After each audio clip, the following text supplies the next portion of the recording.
Google's AI overviews are 90% accurate, quote unquote, which sounds great until you remember Google handles trillions of searches a year, meaning that their shiny new AI is confidently wrong millions of times every single day. And somehow, we're supposed to just pretend that's fine. Let's talk about it. Shoutouts to TechSpot for the article.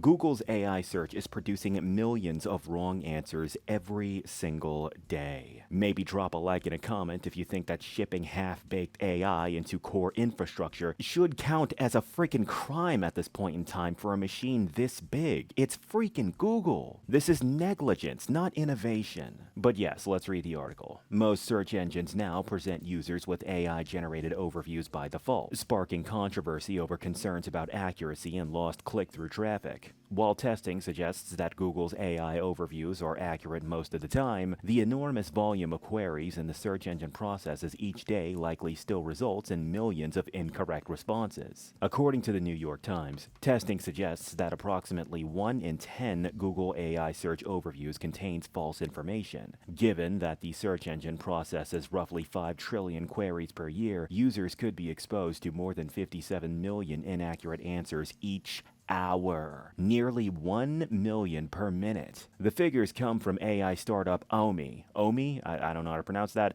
which the Times asked to evaluate Gemini's accuracy using Simple QA, a widely used generative AI benchmark. After analyzing 4,326 Google searches, Omi found that Google's AI assistant, Gemini version 2, produced accurate overviews 85% of the time in October. By February, Gemini 3 improved that figure up to 91%. However, Omi can evaluate large volumes of results only by relying on AI tools, which may also introduce errors. In addition, Google sometimes generates different AI overviews for the same query, even when it is repeated seconds apart. A Google spokesperson called Omi's testing flawed, arguing that it does not reflect real-world search behavior, while the company's internal testing indicates that Gemini 3, when operating independently off Google Search, hallucinates 28% of the time. So, yeah, maybe that testing isn't so flawed after all.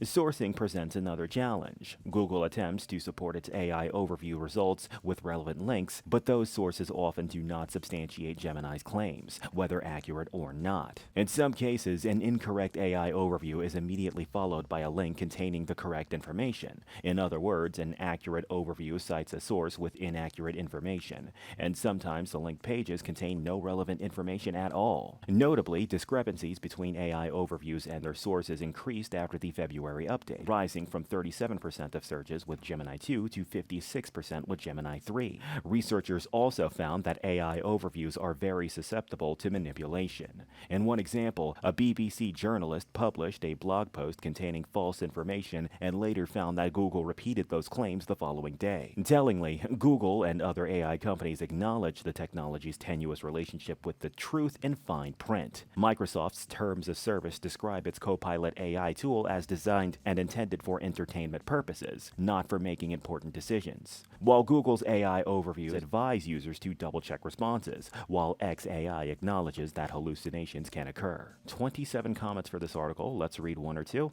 As ordinary as DuckDuckGo's Bing-powered search is, it's still far more desirable than Google's AI megaslop as you can turn off all AI. We are in a deplorable state when there are only about 3 independent search engines and Brave search is way too limited. No one outside of Russia would use Yandex, so it's not an option. And yeah, DuckDuckGo's basically the knight in shining armor in this situation. Not to say that they are total heroes. They've been involved in plenty of scandals themselves.